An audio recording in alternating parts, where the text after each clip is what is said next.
Welcome to Career and Leadership Real Talk, the no-nonsense guide for ambitious managers who want to have more impact and progress their career. I'm Pamela Langan, a job search coach and expert CV writer specialising in helping frustrated professionals land the jobs and pay rises they know they deserve. And I'm Jacqui, a leadership and mindset coach specialising in helping newly promoted and new to role leaders to avoid the dickhead trap and lead with confidence. Between us, we've helped hundreds of leaders and managers to find new roles, take ownership of their careers, and handle the challenges that job searches and leadership responsibility inevitably bring. And now we're joining forces to share with you what we know has worked for our clients. Hello and welcome to this week's episode. So we're on episode 3 of our Emotional Intelligence Essentials, which is our 5-week summer series.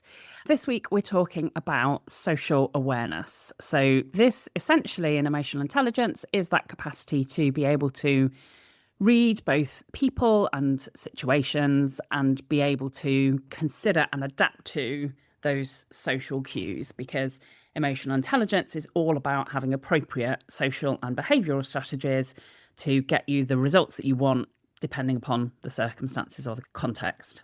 So, Pam, let's start with defining social awareness and really thinking about what that means. So if people want to be able to read a situation, read context, what fits under that umbrella? So I think if you want to get really good at reading a situation, I think you need to be really aware of the unspoken communication. So you need to be thinking about people's body language, the tone, the energy shifts in the room, and also be thinking about what is not being said in those conversations. And I do think this is a skill that you do really need to develop. And it's funny because emotional intelligence is seen as this kind of whole thing. But actually, as we break it down over these weeks, what people will realize is that there is lots of components that make it up, and each one is a skill within itself. And once you master those, then you become more emotionally intelligent, but you do need to keep thinking about them and working on them. And I think for me, that unspoken communication in any situation is really important, isn't it? Because if you miss a cue, if you don't realize, that people aren't coming along for the ride, if people are not quite understanding, if people are getting upset or offended, if you don't realize that, then you can just carry on and the people won't get the right message. People won't interpret it in the right way. There's so many different things that can happen, and just making a few small tweaks to how you communicate and understand how that is being taken in by people, it can make a huge difference. Yeah, it really can. And I think there's such varied levels in terms of, if I think about the different clients that I work with, there are some clients, for example, that can read emotions and cues really well from certain people, but not so well from others.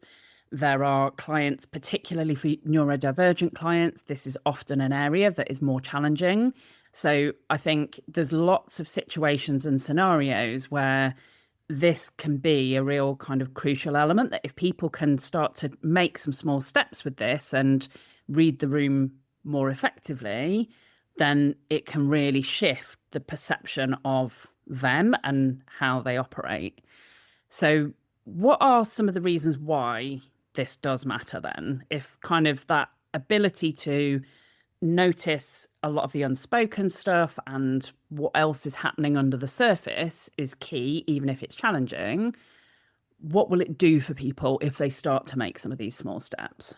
So I think the biggest thing is going to be how you make decisions. So understanding how others will react to your choices before you make them.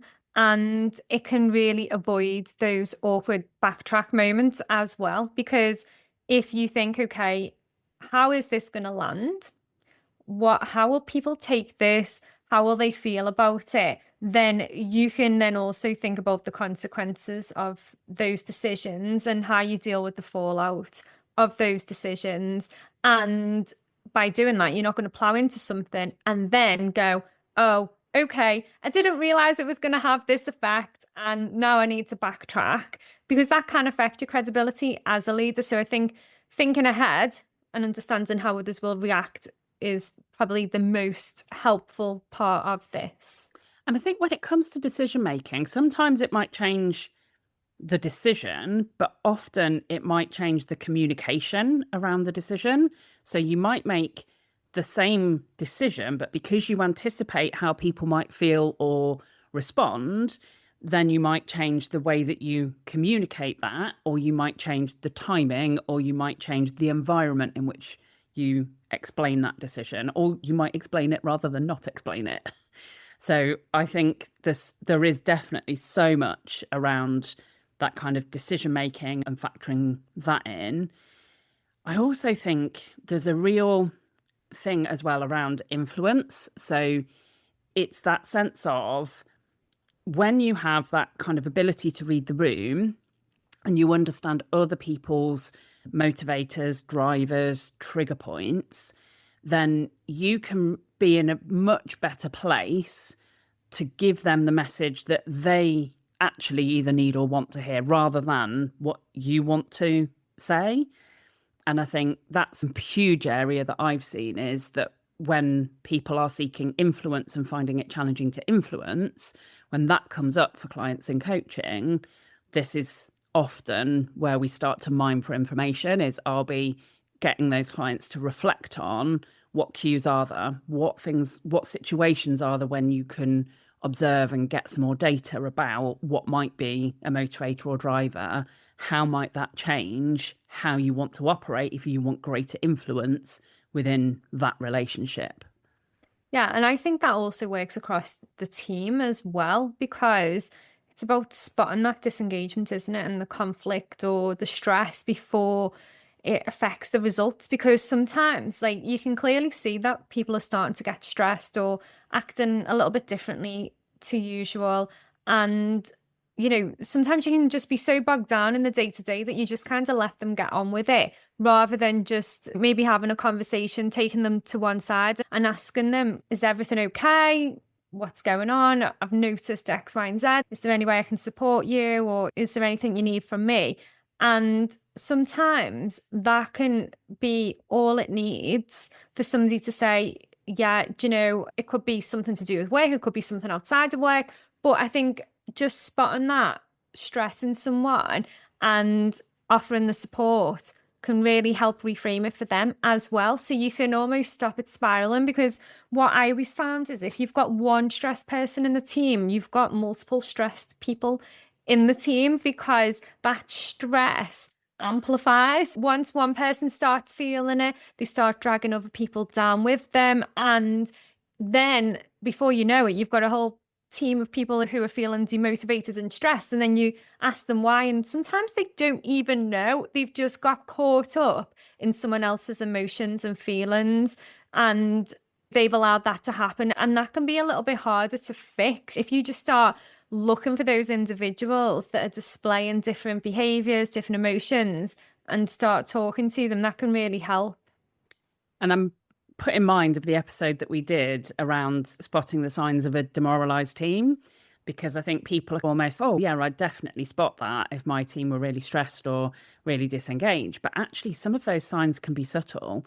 So some of those cues and some of that social awareness can be quite nuanced. It can be that people are agreeing really quickly in meetings where you, oh, that's a good thing. But actually, if you're reading the room and understanding that the reason they're doing that is because they just want to get out of the meeting to be able to crack on with their work, or maybe rather than that, it's because they don't feel that they can disagree because they feel like nothing they say will be listened to.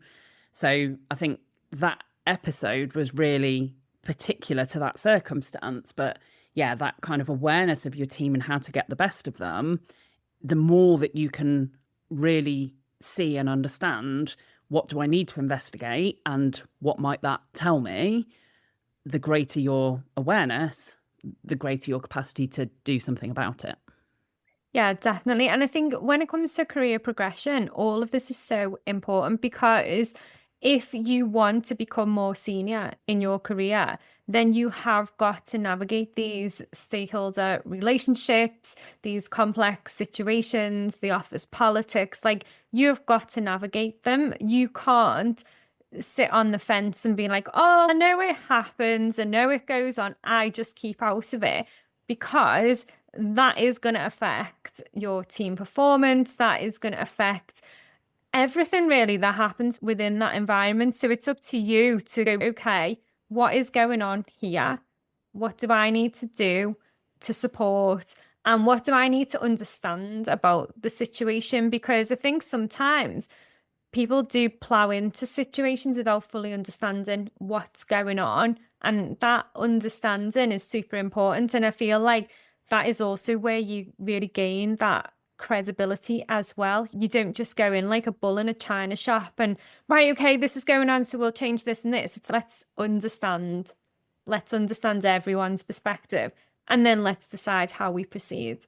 I think it's so crucial, that element around career progression. And this comes up again really often when I'm coaching people who are new into their role, because when you go in with that intent of, let me kind of understand the rules of the game in this role and at this level, people hate the idea of politics. It's, oh, I don't want to engage with that. I don't feel like, and I'm okay, but you don't have to engage with office politics, but you absolutely do need to read the rules, understand how is influence gained here, who are the informal leaders, who are the people who have more influence on things than their position on the organisation chart would suggest, who are the people who can be tricky to influence, but once they've got your back, they will advocate for you in rooms that you have absolutely no access to.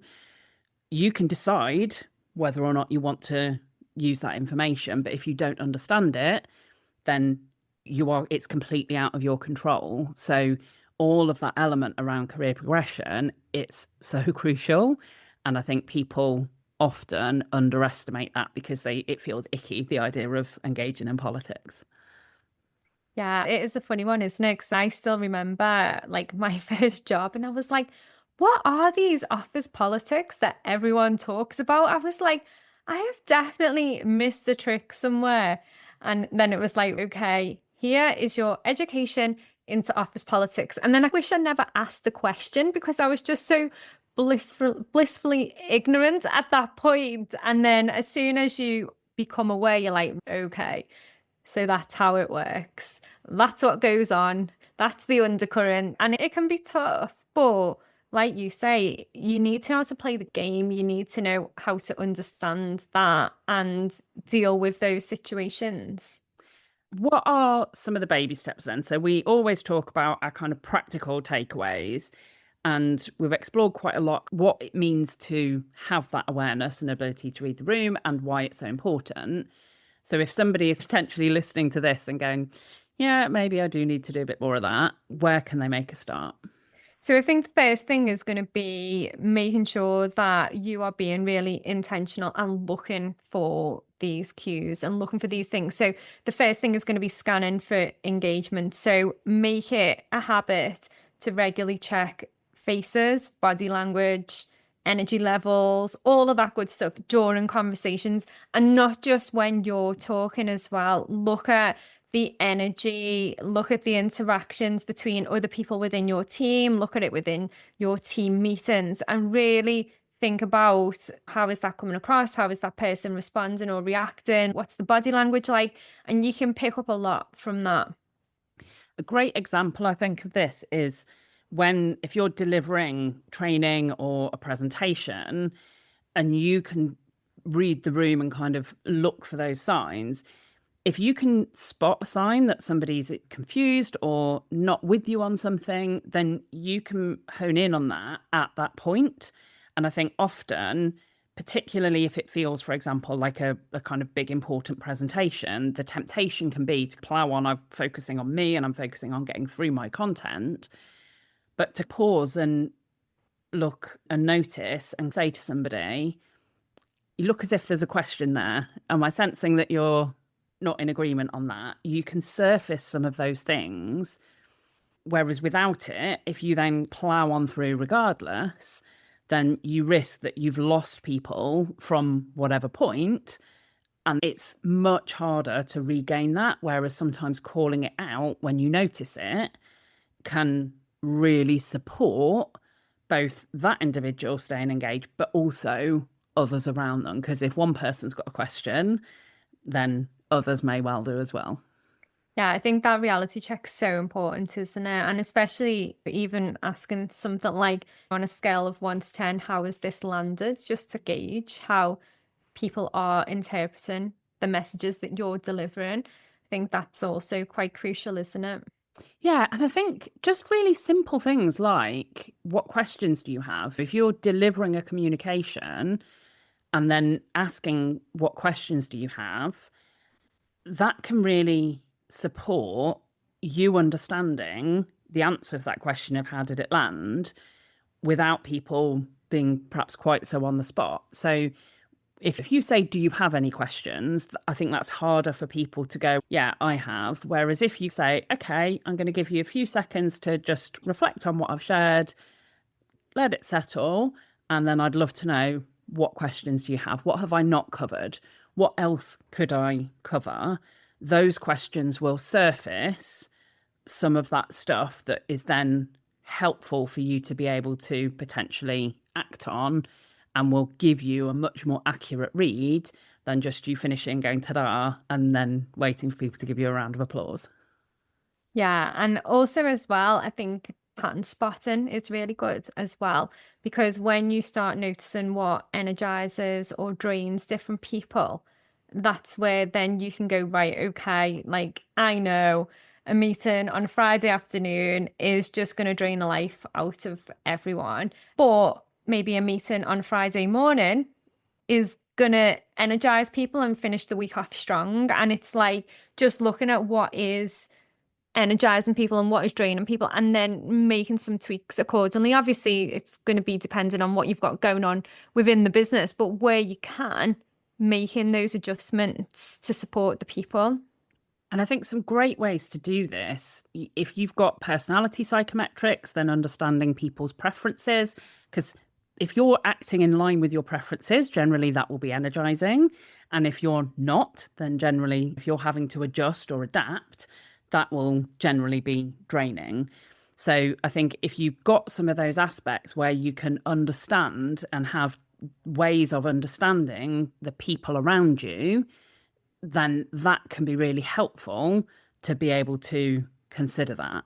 So I think when you think, for example, about introverts versus extroverts, which we've spoken about before, and how they tend to process information and gain energy, that's a great example of then you can adapt and you can recognize these people tend to be quite quiet, or these people tend to be the ones that ask really insightful questions, but they might struggle if they're put on the spot. So you can then start to adjust and adapt when you've spotted those patterns, but you've got to be intentional about noticing those things first. Yeah, and I was just thinking then as you were talking through, there was an exercise that I did with my team, and it wasn't a psychometric test, but it was more about time management and when they were most energized during the day. And what we realized is that 80-90% of the team had more energy in the morning. So we made sure that all of the important meetings were in the morning. And then obviously there was a one or two people who felt like they had more energy in the afternoon. So it was about just checking in with them to make sure, is this going to land okay for you in the morning? And what we found is that it actually really helps bring the team together because everybody was like firing on all cylinders at pretty much the same time. So rather than putting afternoon meetings in when everyone's starting to feel tired and everything, which the majority of the team were, it was like, let's switch it around. So you do whatever you need to do in the afternoons, but in the mornings, that's when we're going to do the real focus stuff. And the difference in the energy levels was huge, like straight away. And personal user manuals is another exercise that can unearth some of that. And I've used that with teams before, where you essentially get everybody to complete the same set of questions and then share that so people get to have a way of understanding other people's preferences, other people's ways of working. And the most recent time when I did that, what was really interesting was recognizing that something that really energized me, which is change and pace, for other people in the team, that was a real challenge and something that they found quite, I don't know, and that they found quite difficult to handle. So had I not have been aware of that, then I would have potentially had frustration with colleagues of why aren't we just getting on with this? Because that was my preference. Whereas through going through that exercise and having that conversation at a team meeting and getting to understand each other a bit more, it's right, okay, now, yes, my preference might be to do a bit more of the pace stuff, but I understand the reason why, as a team collectively, it's right for us to address some of those reservations, because otherwise I can be charging ahead. But if I'm charging ahead on my own and the rest of the team is not with me, then that's really not going to work. Yeah, I love that personal user manual I feel idea. like that's got to be another episode in its I own right. I know. think that's definitely one to come. Yeah. It's honestly such a brilliant exercise when it's done really well. So yeah, I think we'll add that to the list for the future. Yeah, everyone should have a personal user manual for everything, for work, for life, relationships. Imagine how good that would be.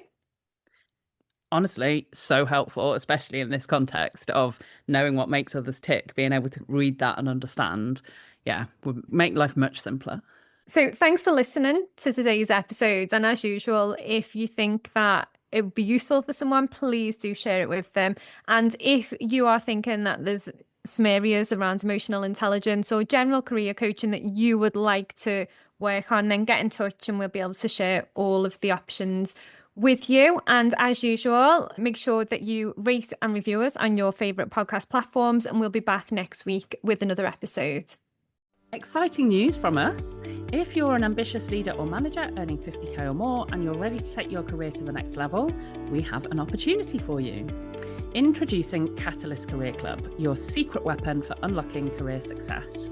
As a member, you'll get access to monthly live training sessions, exclusive job opportunities, and the ability to get personalised advice from us on your toughest career challenges. We've helped thousands of driven leaders like you secure significant pay rises, land dream roles, and thrive in their careers. And now we want to support you in achieving your most ambitious career goals too. Membership is just $6.99 per month with no contract or tie-in. And as a special bonus for being our podcast listeners, you can use the code podcast at checkout to get your first month for just £1.